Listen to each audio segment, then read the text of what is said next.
2008 সাল থেকে 2024 সাল পর্যন্ত ভারতীয় সীমান্তে প্রায় 613 জন নাগরিককে ভারতীয় বিএসএফ হত্যা করেছে। এটা এই জাতির জন্য লজ্জা। লজ্জা কিনা বলেন? আমরা মনে করছি 2024 সালের পরে বাংলাদেশের সীমান্তে আর কোন নাগরিক হত্যা হবে না, আর কোন নাগরিক অত্যাচারিত হবে না, নির্যাতিত হবে না, নিপীড়িত হবে না। কিন্তু অতি দুঃখের বিষয়, অতীব কষ্টের বিষয়, 2024 সালে প্রায় 30 জন নাগরিককে হত্যা করেছে। লজ্জা, লজ্জা, লজ্জা। ডক্টর ইউনূস সাহেব, আপনি ক্ষমতায় আসার পরে আপনি 3টি কমিটমেন্ট করেছিলেন। নাম্বার 1 সংস্কার, নাম্বার 2 হত্যার বিচার, নাম্বার 3 নতুন বন্দোবস্ত। আপনি কি করতে পেরেছেন? করতে পেরেছে কি? করতে পারেন নাই।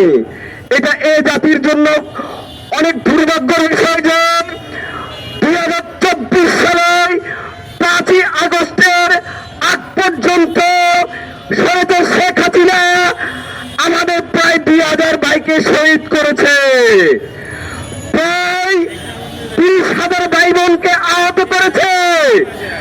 কারো হাত নেই, কারো পা নেই, কারো চোখ নেই, পঙ্গতি জীবন করছে।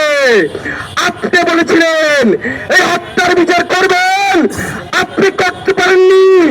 আপনি 3টি কমিটমেন্টের 1টি কমিটমেন্ট বাস্তবায়ন করতে পারেননি। জাতির সামনে যে ওয়াদা করেছেন, এই ওয়াদা রক্ষা না হওয়া পর্যন্ত আমরা আপনাকে ছাড় দেব না। ছাড় দেব কি? আমরা ছাড় দেব না। প্রিয় সাংবাদিক বিন্দু, আপনারা জানেন যে জুলাই আগস্ট কেন হয়েছে, কেন বিপ্লব হয়েছে, কেন আমার ভাই শহীদ হয়েছে, কেন রক্ত দিয়েছে। আমরা এক নতুন বন্দোবস্ত চেয়েছিলাম, নতুন বাংলাদেশ চেয়েছিলাম।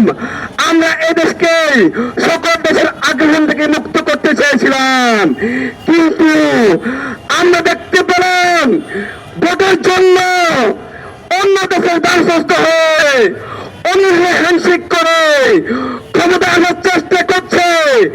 আবারও বাংলাদেশের আনাচে কানাচে নির্বাচনে প্রত্যেক জায়গায় ভারত আগ্রাসন চালাচ্ছে। আমরা এই দেশে আর কখনো ভারতের আগ্রাসন মেনে নেব না, মেনে নেব না, মেনে নেব না।